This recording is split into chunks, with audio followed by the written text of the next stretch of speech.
አንድ ቤተክርስቲያን ላይ ተንበርክኬ እየጸለይ ዝም ብዬ መጸለይ መናገር አቁሜ ማምለክ ጀመርኩ። እንደዚህ ቀን ተባረክ አላቅ ክብር ሌላ መንፈስ ሌላ እንተን ውስጥ ገብቼ ነው የወጣሁትና እና ስትዘም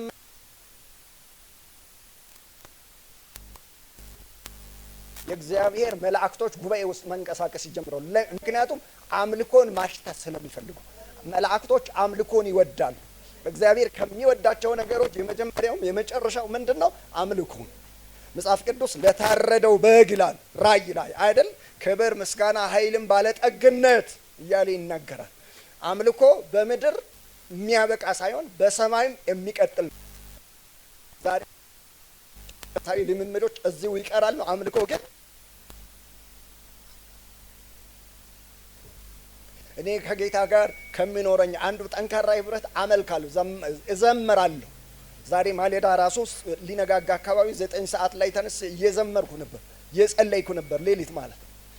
ስለዚህ ስትዘምሩ ህይወታችሁ በእግዚአብሔር መንፈስና በሰላም በፍሳ ይጠቀጠቃል።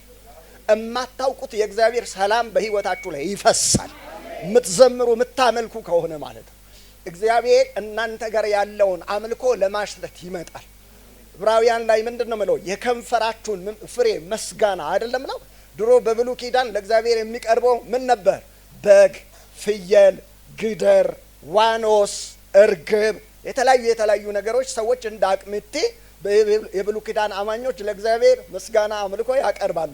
ለዚህ ነው አቤልና ቃየልም ካላቸው ነገር ያቀረቡት። በአዲስ ኪዳን ላይ በግ፣ ፍየል፣ ጊደር ወይም ዋኖስ፣ እርግብ ወይም ከእህል ከሆነ ነገር አይደለም እናቀርበው፣ የልባችንን የከንፈራችንን ፍሬ ምስጋና። አሜን። ለዚህ ነው ሮሜ ምዕራፍ 12 ላይ ወንድሞቼ ሆይ ሰውነታችሁን ሕያው ቅዱስ መስዋዕት አድርጋችሁ ለእግዚአብሔር ታቀርቡ ዘንድ የሚለው። ሃሌሉያ! የእግዚአብሔር የተቀደሰ የአዲስ ኪዳን መስዋዕት የከንፈራችን ፍሬ ነው፣ ምስጋና ነው ማለት ነው። እግዚአብሔር ስሙ ይባረክ። ስለዚህ ማምለክ አለባችሁ። የሚያመልክ ሰው ለዚህ ነው ኢያሱ እኔና ቤቴ ያለው እግዚአብሔርን። እናንተ በወንዝ ማዶ ያሉትን የአሞራውያንን አምላክ ማምለክ ቢያስፈልጋችሁ ቢያሻችሁ የምታመልኩትን ዛሬው ነው ምረጡ፣ ቹዝ። እኔና ቤቴ ግን እግዚአብሔርን እናመልካለን። እግዚአብሔር ስሙ ይባረክ። በእርግጥ ብናገረው ሀሳብ እሱ አይደለም። እሺ፣ እግዚአብሔር ስሙ የተባረከ ይሁን። አጠገባችሁ ያለውን ሰው ዌልካም በለው፣ እንኳን ደህና መጣህ፣ እወድሃለሁ በሉ። በጌታ እቅፍ አድርጋችሁ ሳሙ፣ ተሳሳሙ። ያኮረፈ ሰው ሊኖር ስለሚችል ምናልባት ከጎረቤት ከአከራይ ከተከራይ ከልጅ ከምስት ከባል ጋር ትንሽ ተገጫጭቶ የመጣ ሁላ ሊኖር ይችላል። እግዚአብሔር ስሙ ይባረክ። አጠገባችሁ ያለውን ሰው ቼክ አድርጎ እንዴት ከረምክ በሉ። ሃሌሉያ! ሰላም ነው ወይ በሉ። ለጌታ ክብር ስጡ። ሃሌሉያ! በዚህ አጋጣሚ ፕሮፌትን እታችንን ገንን እና ይህንን ቸርች ጌታ ኢየሱስ አብዝቶ ይባርካችሁ። ዛሬ ደግሞ እግዚአብሔር እድል ሰጥቶኝ እንደዚህ ስላገኘኋችሁ በጣም ደስ ይለኛል። ከእናንተ ጋር የእግዚአብሔርን በረከት ለመካፈል እዚህ በመገኘት በጣም ደስ ይለኛል። ጌታ ኢየሱስ ያስፋችሁ፣ ያብዛችሁ። እልፍ ሆኖ በግራ በቀኝ ከፊት ከኋላ በሁሉ አቅጣጫ እግዚአብሔር ድንበር የሚያስጠስ ክብር በእናንተ ላይ አሜን። ከፍ ያለ መንፈስ አሜን። እግዚአብሔር በነገር ሁሉ መከናወንን ይስጣችሁ። ዘጸአት ምዕራፍ 3 ከአንድ ጀምሮ እናነባዋለን ቀስ ብለን የእግዚአብሔርን ቃል አጠር ያለ ጊዜ እንካፈላለን። ዘጸአት ምዕራፍ 3 ከዘፍጥረት ቀጥሎ ነው ያለው። ከአንድ ጀምሮ አነባዋለሁ። ሙሴም የዮቶርን የአማቱን የሚዲያምን ካህን በጎች ይጠብቅ ነበር። ወደ ምድረ በዳ ዳርቻም በጎቹን ነዳ። ወደ እግዚአብሔርም ተራራ ወደ ኮሬብ መጣ። የእግዚአብሔር መልአክ በእሳት መካከል በእሾህ ቁጥቋጥ መካከል ታየው። እነሆም ቁጥቋጦው በእሳት ሲነድድ ቁጥቋጦውም ሳይቃጠል አየ። ቁጥር 3 ላይ ሙሴም ልሂድና ቁጥቋጦው ስለምን አልተቃጠለም? ይህን ታላቅ ራእይ ልይ አለ። አዲስ ትርጉም ቀረበ ነው የሚለው። ቁጥር 4 ላይ እግዚአብሔር እርሱ ይመለከት ዘንድ እንደመጣ ባየ ጊዜ እግዚአብሔር ከቁጥቋጦ ውስጥ እርሱን ጠርቶ ሙሴ ሙሴ ሆይ አለ። እርሱም እነሆኝ አለ። ወደዚህ አትቅረብ፣ አንተ የቆምክበት ስፍራ የተቀደሰች መሬት ናትና ጫማይን ከእግሬ አውጣ አለው። ደግሞም እኔ የአብርሃም አምላክ የአባቴ የአብርሃም አምላክ የይስሐቅም አምላክ ያዕቆብም አምላክ ነኝ አለው። ሙሴም ወደ እግዚአብሔር ያይ ዘንድ ፊቱን ፈርቷልና ፊቱን ከደነ። እግዚአብሔርም አለ በግብፅ ያለውን የሕዝቤን መከራ በእውነት አየሁ፣ ከአስገባሪዎቻቸውም የተነሳ ጩኸታቸውን ሰማሁ፣ ስቃያቸውንም አውቄአለሁ። ከግብፃውያን እጅ አድናቸው ዘንድ ከዚያችም አገር ወተትና ማር ወደምታፈሰው አገር ወደ ሰፊቱም ወደ መልካሚቱም አገር ወደ ከናናውያን፣ ኬጣውያን፣ ወደ አሞራውያን፣ ወደ ፈሬዛውያን፣ ወደ ኤዋውያን፣ ወደ ኢያቡሳውያን ስፍራ አወጣቸው ዘንድ ወረድሁ እያለ ይቀጥላል። ሙሉውን አንብቦ እስከ 12 ድረስ። በዚህ ክፍል ያለው ምዕራፍ 1 ላይ ስትመለከቱ በእስራኤል በግብፅ 430 ዓመት ነበር የኖሩትና በነገራችን እግዚአብሔር በአብርሃም ጊዜ 400 ዓመት ነበር በግብፅ እንደሚኖሩ የነገራቸው። 30 ዓመት እግዚአብሔርን ባለመታዘዛቸው እግዚአብሔርን ባለመስማታቸው የቆዩበት ጊዜ ነው። እዚህ ጋር አንድ ነገር ልንገራቸው። አንዳንድ ጊዜ እግዚአብሔር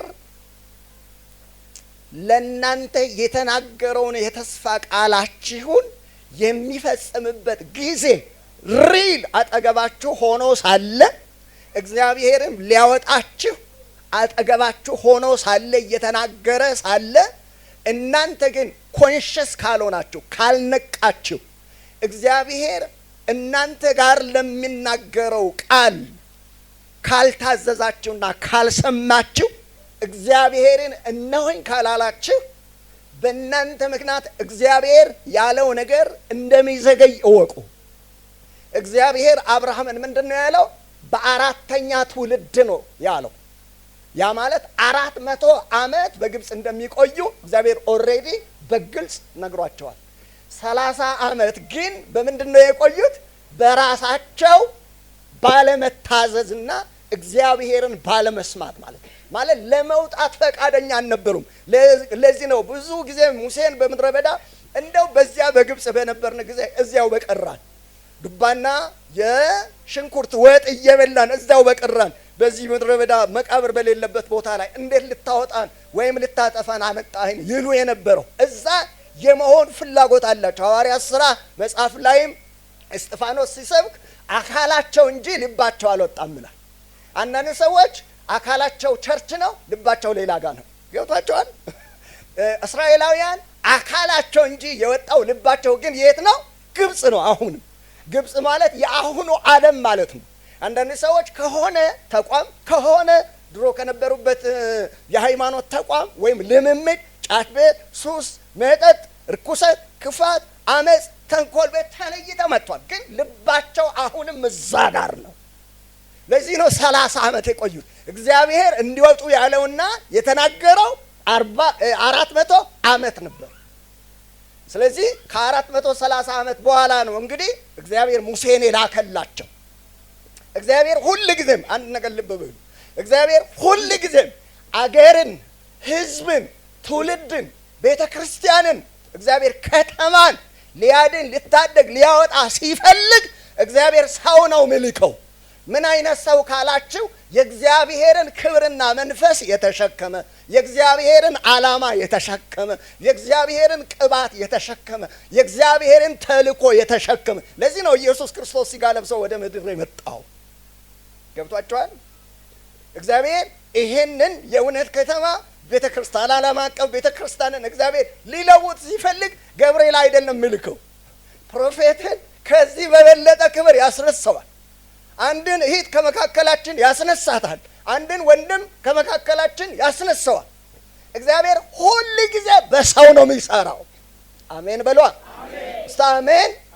እሺ እስካሁን ድረስ መግቢያ ነው እየተናገርኩ ያለሁትና እግዚአብሔር ወደ እናንተ ህይወትና ጉዳይ በጌታ በኢየሱስ ስም ራሱ ይምጣ። እስቲ አሜን። ስለዚህ ምዕራፍ 1 የጭንቅ ምዕራፍ ነው። ዘጸአት የጭንቅ የመከራ ማለት በጣም ከፍተኛ የሆነ መከራና አጣብቅኝ ለ400 ዓመት ሲያሰቃያቸው ኖሯል። ነገር ግን የመጨረሻ እግዚአብሔር ያለው የተናገረው የሚፈጸምበት ራሱ እግዚአብሔር ሙሴን አሮንን ይዞ የወረደበት ጊዜ ስለነበረ ግብፅ። ስለዚህ የሌለ መከራ ማለት ችግር፣ መከራ፣ ስቃይ፣ ሐዘን ሰይጣን ዲያብሎስ ባለው በሌላው ኃይል ተጠቅሞ እስራኤልን ያስጨንቅ የነበረበት ጊዜ ነው። እሱ ብቻ አይደለም። በዚያው ልክ ደግሞ በዛን ሲዝን በዛን ወቅት ላይ እስራኤል በሚገርም ሁኔታ እየበዙ እየጠነከሩ እየጨመሩ እየተትረፈረፉ እየተሳካላቸው እየተከናወነላቸው ብዙ ነገራቸው እየሰመረላቸው። እሱ ብቻ አይደለም። እግዚአብሔር ራሱ ቅድም እንዳልኳችሁ ሙሴን አሮንን ይዞ ደጅ እያንኳኳላቸው የነበረበት ጊዜ ነው። ምን ሊያደርጋቸው? ከ430 ዓመት ባርነትና ጭንቀት ሊያወጣቸው። እዚህ ጋር አንድ ነገር ልንገራችሁ። ይኸውላችሁ ልትወጡ ልክ የብርሃን ጮራ መፈንጠቅ ሲጀምር ሰይጣን ባለውና በሌላው ኃይል አፋፍሞ ጦርነቱን ወገኖቼ ከወትሮ በተለየ ሁኔታ በእናንተ ላይ ይከፍታል። ያ ጊዜ ንቁበት፣ የምትወጡበት ጊዜ ነው። አልገባችሁም? አሜን በሏ። በዚህ ማለዳ እንደው አጋጣሚ ልንገራችሁ መልእክት ከሆነላችሁ ማለት ነው። ለአንድ ሰው ለአንድ እህት በሆነ አስቸጋሪ ከትናንትና ከአምና ከካቸምና ከባለፈው ወር ከባለፈው ሳምንት የበለጠ ስቃይና መከራ አሁን አላስወጣ አላስገባ ብሏችሁ ከሆነ የእናንተ ሲዝን ነው አሁን የምትወጡበት ማለት ነው። እግዚአብሔር ቀርቦላችኋል። ምን ሊያረጋችሁ? ጎትቶ ሊያወጣችሁ። እሱና አሜን በልባክ እስቲ አሜን። ጭንቅ ሲበዛ ለጥፋት አይደለም። ይኸውላችሁ መከራ ስቃይ ምዕራፍ 1 እንደሱ ነው የሚለው። ጭንቅ አለ ግን እየበዙ ነው። እግዚአብሔር ደግሞ አወጣችኋለሁ እያለ እያኮበኮበ ነው። እስቲ አሜን። ምዕራፍ 2 ላይ ደግሞ ተመልከቱ። ምዕራፍ 2 ላይ ከዚህ ጭንቅ የምታደጋቸው አዳኝ መሪ እግዚአብሔር የቀባ እግዚአብሔር የባረከ እግዚአብሔር በልዩ ክብር ያስታጠቀ የማይፈራ የማይበገር በግብፅ ተወልዶ በግብፅ አድጎ በግብፅ የኖረ የግብፅን ተመልከቱ ጓዳ ቤተ መንግስት ሳይቀር እያንዳንዱን ብትንትን አድርጎ በርብሮ የሚያውቅ አንድ ሙሴ የሚባል ሰው የተወለደበት ምዕራፍ ነው። ምዕራፍ 2 ያላችሁ እዚህ ጋርም አንድ ነገር ልንገራችሁ። ሁሉ ጊዜ ራእይና ባለ ራእይ የሚወለደው በጭንቅ ጊዜ ነው። ደግሞዋለሁ። ሁሉ ጊዜ ራእይና ባለ ራእይ የሚወለደው በጭንቅ ጊዜ ነው። እግዚአብሔር ስሙ ይባረክ። በዓለም ላይ ዓለምን የለወጡ ትልልቅ ዛሬ የምንጠቀምባቸው ቴክኖሎጂዎች ተመልከቱ። በጭንቅ ጊዜ በመከራ ጊዜ ለዚያ መፍትሄ ሶሉሽን ይሆናል ተብሎ የተፈበረኩ ነገሮች ናቸው።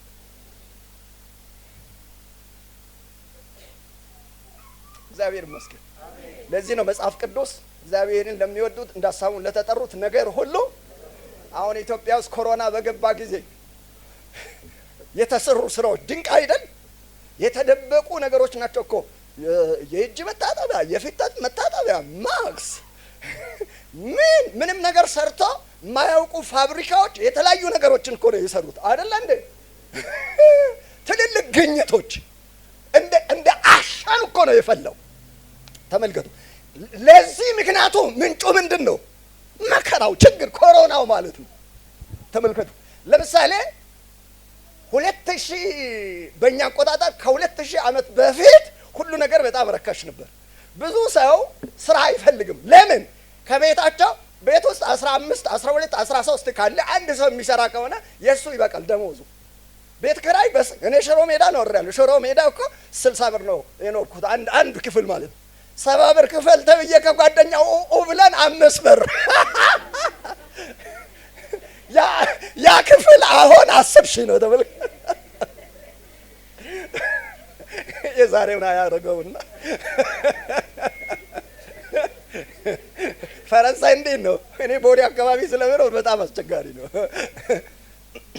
እና ልክ 2000 ሲገባ ከለጋሃር ሽሮ ሜዳ የነበረች 31 ቁጥር ባስ ስንት ነው የሆነችው? በፊት 25 ነበረች አይደል? ከዛ 50 ከዛ 75 ከዛ ብር ከ50 አሁን 10 ብር ሊገባ ይችላል። አላውቅም ጌታ ይመስገን አልዋሸሁም። ገብታችኋል? ሱቅ ከፍቶ ማያውቅ ሁላ ሱቅ የከፈተው ያንን እኮ አይደል እንዴ? ሰርቶ ማያውቅ ሰው ሁላ መስራት የጀመረው ሊስትሮ፣ ምን ሱቅ፣ የተለያዩ ነገሮች፣ ቺፕስ ተመልከቱ። እንደውም ድሮ ቺፕስ እንደዚህ ቡስኩ ሳምቡሳ የሚያደርጉ ሰዎች ከገጠር መጥተው ነው የሚሰሩት አይደል ወይ? ስልጤ፣ ጉራጌ ከሩቅ ሀገር መጥተው ከገጠር መጥተው። አሁን ቺፕስና ቡስኩ ሳምቡሳ እኮ የአዲስ አበባ ሰው ነው። ለምን? ችግር አስተማሪ ነው። ችግር አስተማሪ ነው አይደለም? ችግር በምን ያስፈላል ነው የሚባለው? በቅቤ ነው። ኢየሱስ ማን ነው? ድምጻችሁ አነሰብኝ። ማን ነው? ድገሙና በሎ። ስለዚህ ተመልከቱ፣ ጭንቅ ጊዜ ባለ ራዕይ ይወለድ። ራዕይ ራሱ የሚወለደው ያን እንግዲህ ሙሴ ባለ ራዕይ ነው። ሙሴ ነፃ አውጪ ነው። ይሄ ሰው የተወለደው በጭንቅ ጊዜ ነው፣ በመከራ ጊዜ ነው። እናንተ ቤት ያለው ጭንቅና መከራ ሰልፍ እናንተን አያጠፋም፣ ግን የከበረ ነገር በቤታችሁ ያደርገዋል። እግዚአብሔር ስሙ ይባረክ። ወደ ምዕራፍ 3 ኑ ተመልከቱ። እንግዲህ ምዕራፍ 3 ደግሞ እግዚአብሔር ወርዶ ሙሴ ካደገ ከ40 ዓመት በኋላ አንድን ግብፃዊ ገሎ ጠፍቷል። ወዴት? ወደ ሚዲያም። ሚዲያም በነገራችን የአብርሃም ልጅ ነው። አብርሃም ሳራ ከሞተች በኋላ ኬጡራ የምትባል ሚስት አግብተዋል። ከሷ የወለደ ልጅ ነው ሚዲያም። ስለዚህ ለሙሴ አማቾቹም ናቸው፣ በዘርም ይገናኛል። ስለዚህ ወደ ሚዲያም ሀገር ከግብፅ ሸሸ። በስንት ዓመቱ?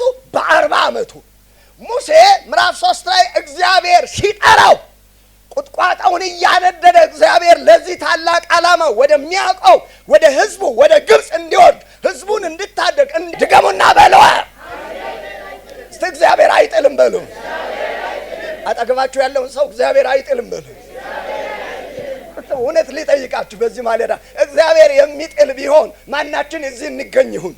ማናችን ነው? ምክንያቱም እዚህ ያለን በጣም አደገኛ ነን። ባክግራውንዳችን ቢጠና በጣም ከባድ ሰዎች ነን።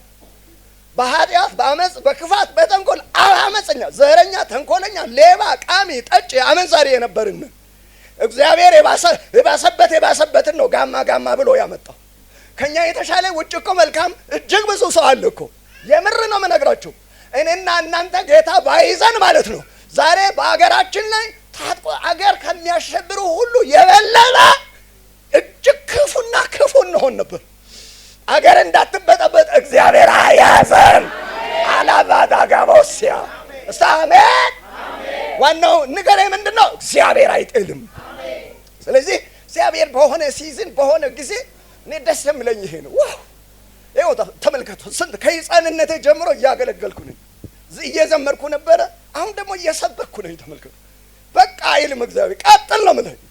ጎ አጠገባችሁ ያለውን ሰው ቀጥል በሉ። ድገሙና በለው። ሃሌሉያ። እንግዲህ ሙሴን እግዚአብሔር ሙሴ ወደ ሚዲያም አገር ከሄደ በኋላ ፈርዖንን ፈርቶ ግብፅን ፈርቶ ከሸሸ በኋላ ምስት አግብተዋል፣ ወልዷል። ዘና ብሎ በሚዲያም እየኖረ ሳለ ነው በምድረ በዳ እግዚአብሔር በሲና ተራራ አካባቢ ላይ እሳት አንድዶ አቀጣጥሎ እግዚአብሔር በሚገርም ራእይ ተገልጦ ይሄንን ሰው የቀየረው ሕዝብን እንዲያወጣ እግዚአብሔር ታላቅ ነገር አሸክሞት ወደ ግብፅ የላከው። እዚህ ጋር ነው እግዚአብሔርና ሙሴ በኋላ አነሳዋለሁ ለመጀመሪያ ጊዜ የተዋወቁት።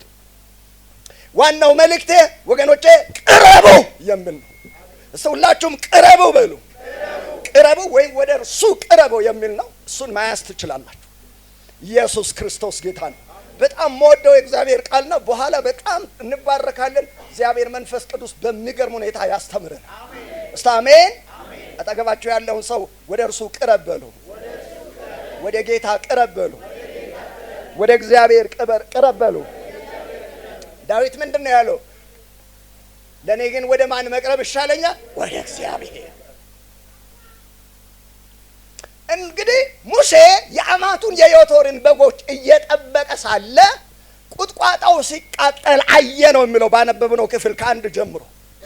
ስለዚህ ቁጥቋጦው ይቃጠላል ማለት ቁጥቋጦው ላይ እሳት ይነዳል፣ ቁጥቋጦው ግን አይቃጠልም። እና በጣም ደንግጦ ወይም ተመስጦ ገርሞት ነገርየው። ምክንያቱም እሳት ለምሳሌ እዚህ ከተነሳ ወይም ቤታችን ላይ አካባቢያችን ላይ ከተነሳ ዝም ብሎ አይነድም፣ ያቃጥል፣ ያገኘውን ሁሉ ነው የሚፈጀው። ሰሞኑን በአሜሪካ በካሊፎርኒያ ላይ የሆነውን አይታቸዋል። እና ትልልቅ ህንፃዎች፣ ፋብሪካዎች፣ ባንክ ሳይቀር ነው የነደደው። ባንክ ሳይቀር፣ መኪና፣ አገር ያፈራው ሀብት በሙሉ ነው እምሽክ ያለው። አያችሁ፣ በሀብት ባለን ነገር መመካት የሌለብን ለዚህ ነው።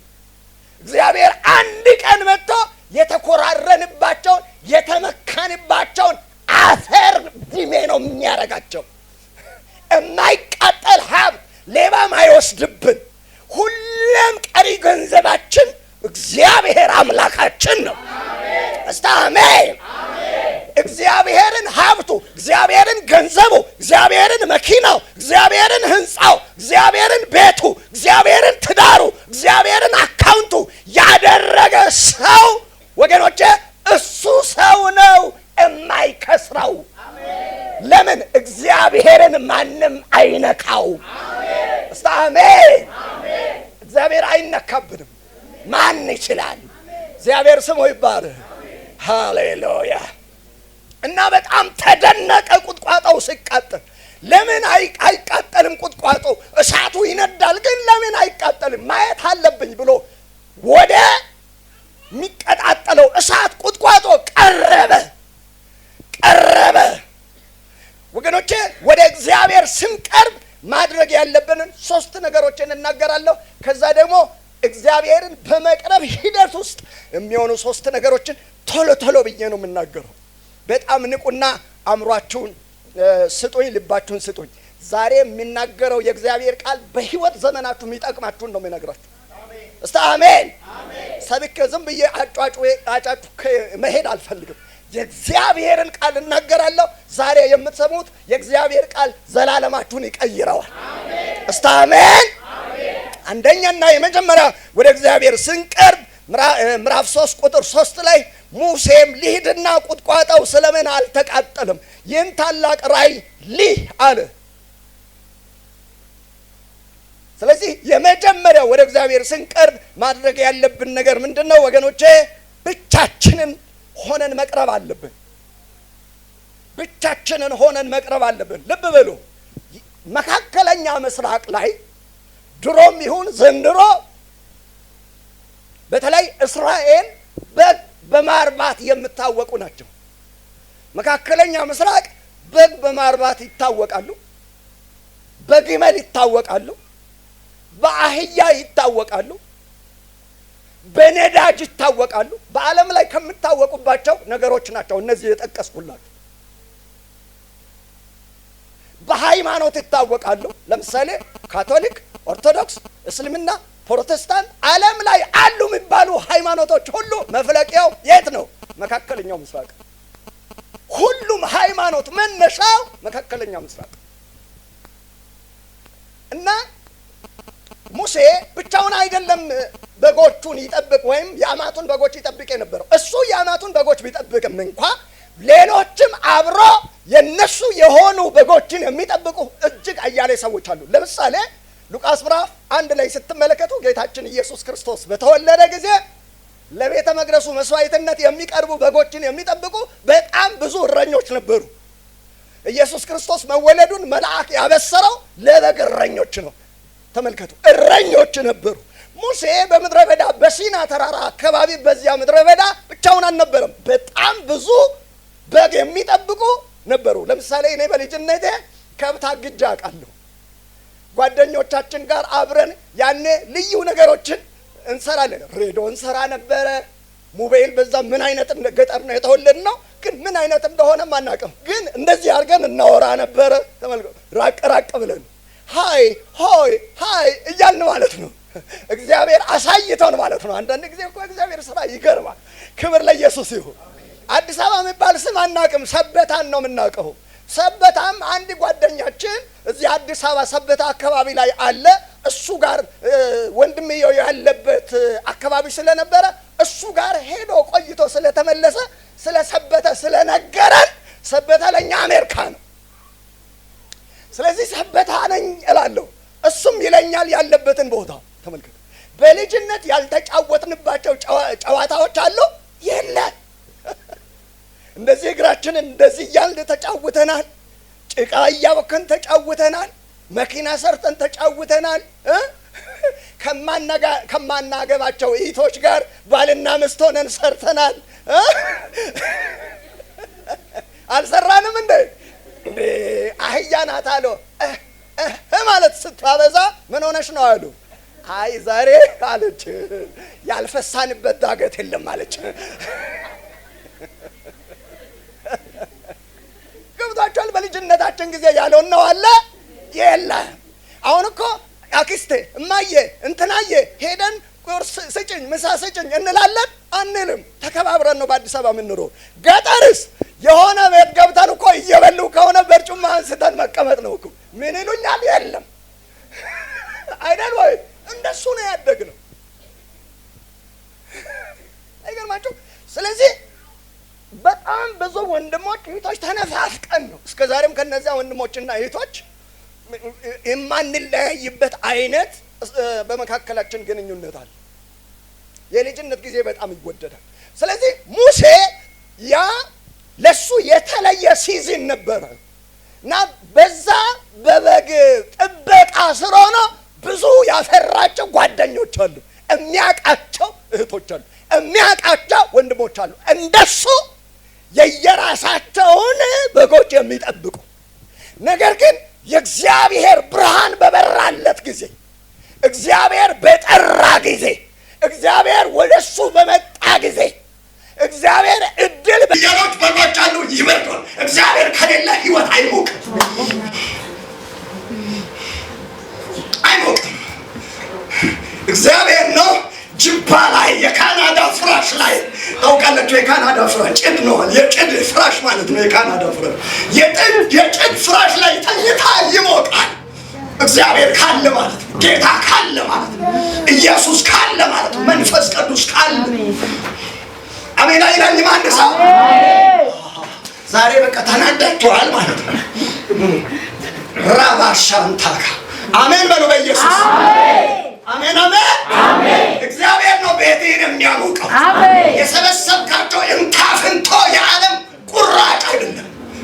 እግዚአብሔር ካለ ጅምቡሎ አይኑር፣ ቤትህ ይሞቃል። ጩና አሜን በል። የኔ ቤት ሙቀት እግዚአብሔር፣ የኔ ቤት ክብር እግዚአብሔር፣ የኔ ቤት ውበት እግዚአብሔር። አሜን ነው ወይ? አጠገባችሁ ላለው ሰው ንገሩ፣ ስማ በሉ። እግዚአብሔር ካለ ምንም ባይኖር ቀና ብለህ ትኖራለህ። ሰይጣን ያለህ በሉ፣ ሰው ያለህ በሉ፣ ውሸትም ነው። ሃሌሉያ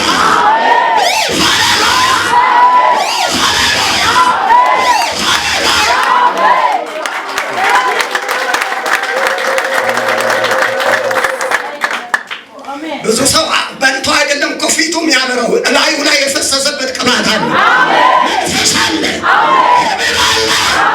እኔ አሁን ምንም እዚህ ለመምጣት አልተቀባሁም። ፊቴን በንጹህ ውሃ ነው የታጠብኩት። ፊቴ አሁን ያበራል። ተመልኩ እንደ አልሙኒየም። ለምን? እላዬ ላይ የፈሰሰው የጌታ ክብር አለ።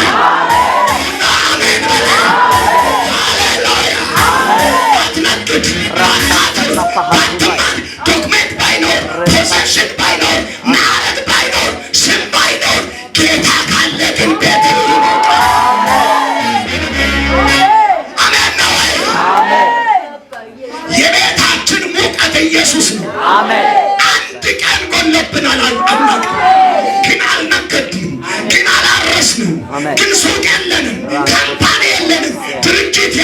አሜን። ስም የለንም ግን ስማችን ኢየሱስ ነው። አንድ ሰው አሜን አይለኝም?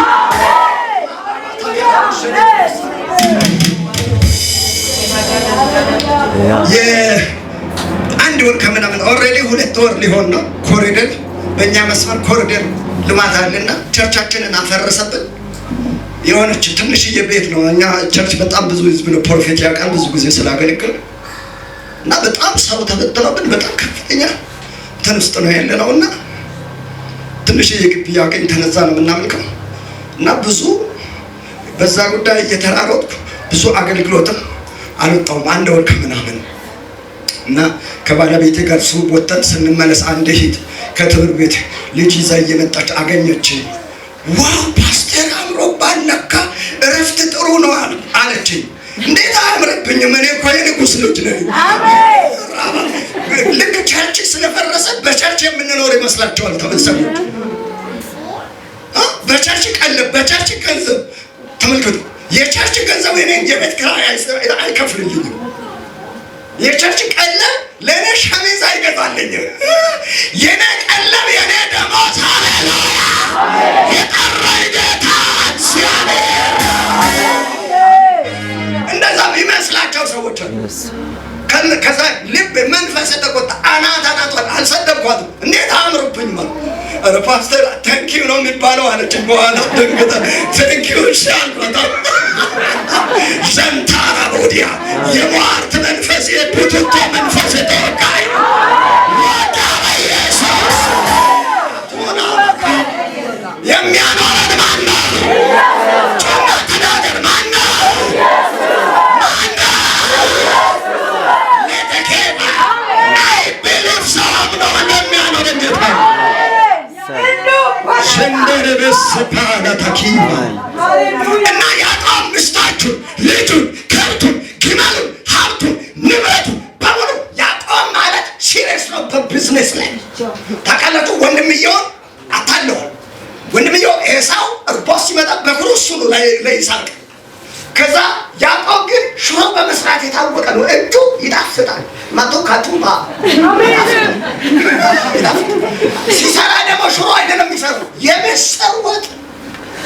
እዛ ለምሳሌ የእናንተ ወንድም የገዛ ወንድማችሁ ይታችሁ ራበኝ እኮ አበበዬ አማርዬ ብትል ምንድን ነው የምትሉት? ምን ትሰጠኛለህ ትላላችሁ? ጌታ ይፈውሳችሁ እንጂ አይባልም። እሱ አሳር ልብላ እና ብላ ነው። እሱ ግን እርቦ ሲመጣ ምንድን ነው ምን ታደርግልኛለህ? ምን ትሰጠኛለህ? አደገኛ ነው፣ ሌባ ነው፣ አጭበርባሪ ነው። በገንዘብ ብችል እናቱን አባቱን ሸጦ ገንዘብ ኪሱ ላይ መያዝ ይፈልጋል። ያዕቆብ ምን ትሰጠኛለህ? ወንድምየው በጣም እርቦ ስለነበረ በኩርና ለምኔ ነው ብሎ ያው በኩርና ይውሰድ ሽሮ ሰጠው።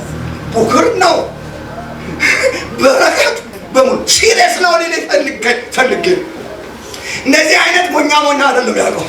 ግን ናኩራቲያስ ያም ስላላካው ገብቷል። ለዚህ ነው ዓለም አይጠቅምህም የምንለው የእግዚአብሔር ቃል ሚለው። የሆነ ቦታ ላይ ክፍተት ይሰማሃል፣ ብርድ ይልሃል። ከምስት ጋር ተቃጥረህ ተኝተህ ብርድ ካለ ችግር አለ። ያዕቆብ ከምስቶቹ ጋር አንድ ቀን ከረሂም፣ አንድ ቀን ከሊያ፣ አንድ ቀን ከበላ፣ አንድ ቀን ከዘለፋ ጋር ይተኛል። አሁንም ይበርደዋል። ብርድ ልብስ ብደረብለት የለም። ማኩራቲያ እግዚአብሔር የሚሰጥህን ነገር የሚተካ አይደለም። ሚስት፣ ልጅ፣ በግ፣ ፍየል፣ ዶክሜንት፣ ስም፣ ዝና፣ ፖሴሽን የልብህን እርካታ የሚሰጥ እሱ ነው። አሜን በላ። ያኔ ምንም ሳትለብስ ብትተኛ አጠና አልጋ ላይ ተኝታ ትላለህ፣ ታንኳርፋለህ። ከላይ ሲሪየስ አልጋ ላይ ተኝቶ እኮ እንቅልፍ አጥተው በድንጋጤ በፍርሃት የሚያድሩ ስንቶች። ኧረ እባካችሁ አታናገሩኝ ዛሬ። ምን ሆናችኋል? ኢየሱስ ጌታ ምንድን ነው የምለው? ለብቻው ቀረ። ራሔል ቢወድሽም እዛው ሊያ እዚያው፣ ልጆቼ እዚያው፣ ዮሴፍ እዚያው። አሁን አልፈልጋችሁ ምንም ለእኔ አልፈየዳችሁልኝ።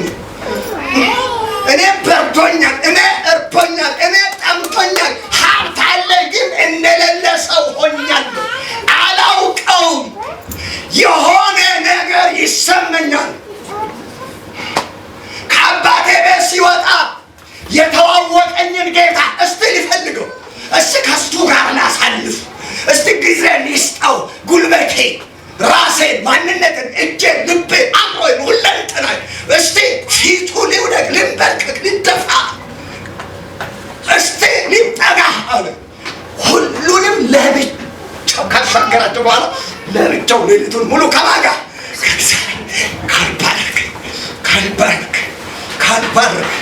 ካልባረክ ማኩራቱ ማጃራ ካልባረክ። የዛሬ ቤተክርስቲያን እንደሱ ነው መሆን ያለበት።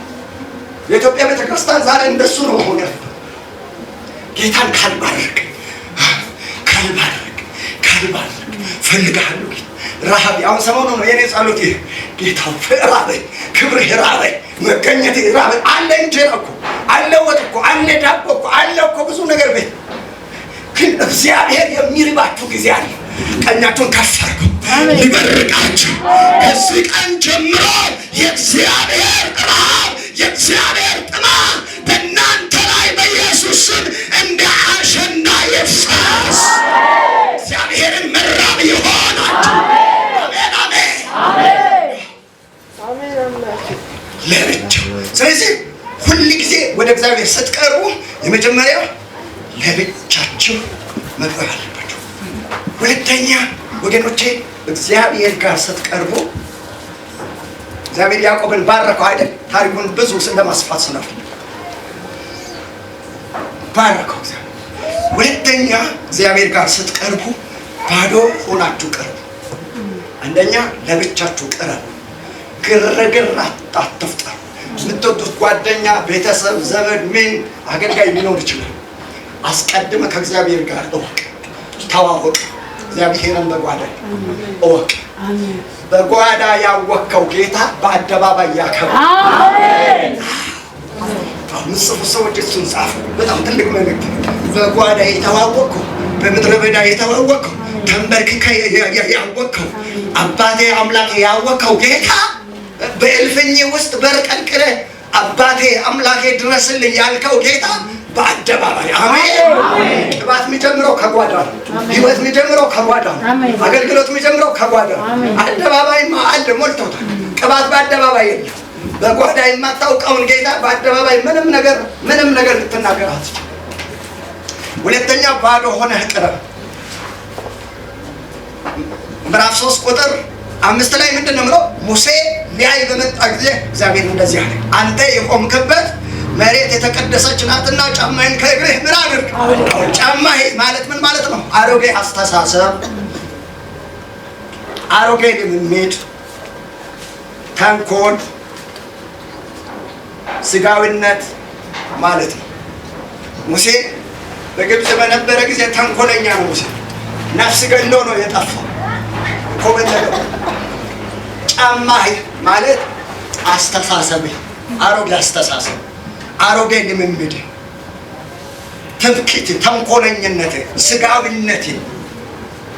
ስለዚህ እግዚአብሔር ጋር ስትቀርብ አሮጌ አስተሳሰብ ይዘህ፣ ትምክህተኝነትን ይዘህ፣ ዘረኝነትን ይዘህ እኔ ከሰሜን ነኝ፣ እኔ ከደቡብ ነኝ፣ እኔ ከምስራቅ ነኝ፣ እኔ ከምዕራብ ነኝ፣ እኔ ከኋላ ኪስ ነኝ፣ እኔ ከፊት ኪስ ነኝ እያልክ ሳይሆን ባዶ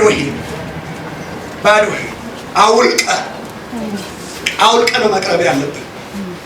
ኤልሳ አርዶ ነው አይደል የተከተለው? ለምንድን ነው ያረደው? እንዴ እያገለገለ መድረክ ላይ ቆሞ እያገለገለ የበሬው ጩኸት ግሰት ያስጨንቀዋል። ከሰዋስ፣ ካረደስ፣ ካወለቀስ፣ ካራገፈስ አበቅ ጠቅልለው እግዚአብሔርና እግዚአብሔር ጉያ ስር ወድቀዋል። ባዶ ሆነ። ብዙ ሰዎች ቸርች ሲመጡ ወይም ጸሎት መስቀሉ ስር እግዚአብሔር ጋር ሲቀርቡ በጣም በራሳቸው ነገር ታጭቆ ተወጥሮ ተሞልቶ ተናንቀው ነው የቀሩት። በቃ በራሳቸው ነገር ተሞልቶ። ለዚህ ነው ጌታ ኢየሱስ እንደዚህ ያለው። ሁለት ሰዎች ነበሩ፣ አንዱ ቀራጭ፣ አንዱ ደግሞ ፈሪሳዊ። ፈሪሳዊ ምንድን ነው ያለው? እኔ በሳምንት ስንቴ እጾማለሁ? 3 ካገኘሁት ሁሉ አስራት ምን አደርጋለሁ? እከፍላለሁ። ስለዚህ እንደዚህ ቀራጭ ስላልሆንኩ ይላል አመሰግናለሁ። ቀራጩ ምንድን ነው ያለው? ቀና ብሎ አምላኩን ማየት እንኳን ፈርቶ ጌታ ሆይ እኔ በድያለሁ፣ አሳዝኛለሁ፣ የሚመካበት ጽድቅ የለኝም፣ ይቅር በለኝ፣ ማረኝ ስል ጌታ ኢየሱስ ምንድን ነው ያለው? ይሄ ቀራጭ ጻድቅ ሆኖ ተመለሰ። ባዶ። እግዚአብሔር ጋር ስትመጡ ባዶ፣ እግዚአብሔር ጋር ስትቀርቡ ባዶ። የራሳችሁን የቀድሞ ምንም ስም፣ ምንም ታሪክ፣ ምንም ጀግናነት፣ ምንም አቅም፣ ምንም ጉልበት፣ ምንም ችሎታ ይኑራችሁ፣ የእናንተ ችሎታ እግዚአብሔር ጋር ምንም አይነት አስተዋጽኦ አያደርግም።